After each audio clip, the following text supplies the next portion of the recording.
new distributors orientation.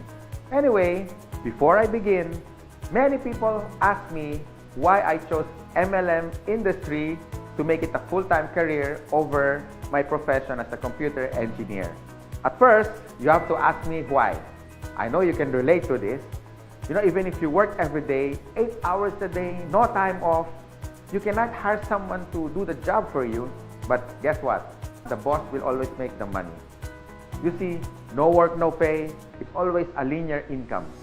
But in MLM, I learned more than 20 years ago. They call it the law of leverage.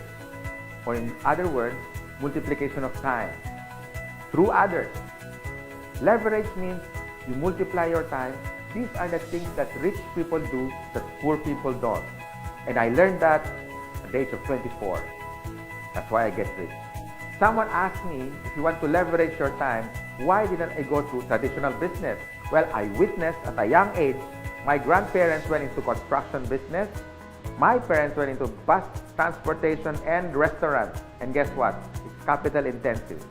And other than that, you need a lot of experience to begin. And of course, there is so much risk. It's too risky. In traditional business, you always need a big capital. What if your neighborhood has a bigger capital, like if you have a sari-sari store, a small store, and then one day Shoe Mart came along in your area. So what happened? Small fish eaten up by a big fish. Nowadays, I have seen many traditional businesses close shop. They cannot cope up with rentals, with competition, and the important thing, innovation. And the worst part is, if you don't innovate, you're going to evaporate. Why? Because here is the trend. You can do business locally, but expand your market globally. Because nowadays, online is the thing. If you don't do that, soon enough, your game is over. But most businesses that went online survived. Now, I'm going to share to you my 24 years experience in this MLM industry. And this is what my presentation is all about. So what's the beauty and potential benefits of being involved in MLM industry? And here's the good news. You can start part-time. I started part-time, and most people that I met who became successful in this marketing business started part-time. And you can start small, a little about $300 to $400 to begin. And here's the encouraging part. Me and my business partners will guide you from how to get started to your success for free. Here are some tips for you to become successful, like my top 20 business partners did on their first 3 months. First tip, you have to overcome your fear and your doubts, because these are the killing machine inside of you. I guarantee that. How to overcome fear and doubt?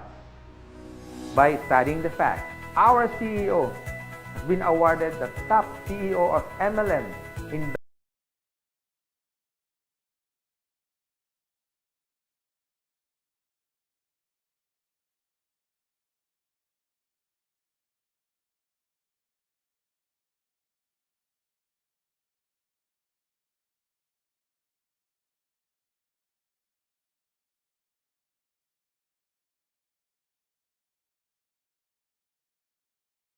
too much, you get paralyzed. So I suggest get involved and take an action.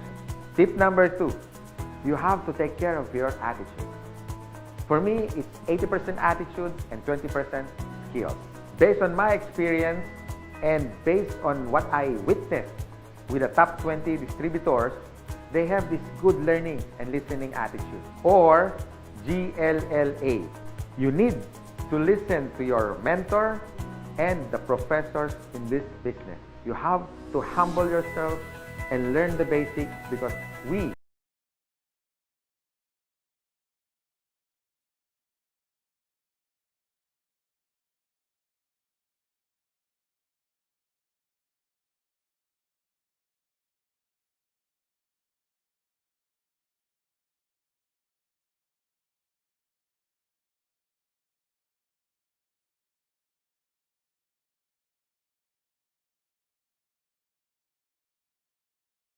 My fourth tip is all about commitment.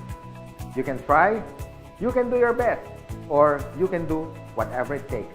But what's worked for me and even for the top distributors and your mentor as well, they have this whatever it takes commitment. It's a guarantee for success. And my fifth tip, be prepared for discouragement. Some of them are your relatives. Surprisingly, they are your close friends, co-workers. I mean, they're everywhere. But here's my formula that worked for me. Apply the SW3 next. Some will, some won't. So what? Just go to the next. Move on.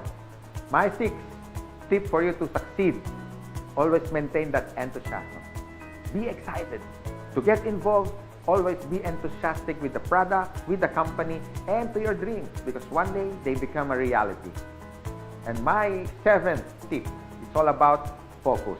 And based on my observation, 90% of distributors who become wealthy beyond their wildest expectations have this focus.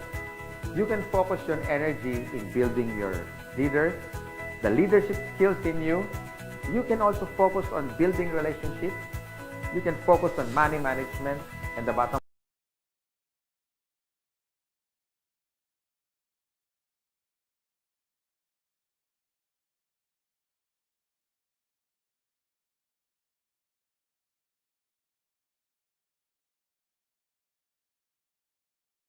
and this is my effective tip for you to succeed. You have to have a goal. So it's all about goal setting and be smart. It means specific, measurable, attainable, realistic, and of course, it has to have a time bound. I would suggest make a dream board because you are now practicing the law of attraction. Always remember, a goal is a dream with a deadline. By following my useful tips, I know one day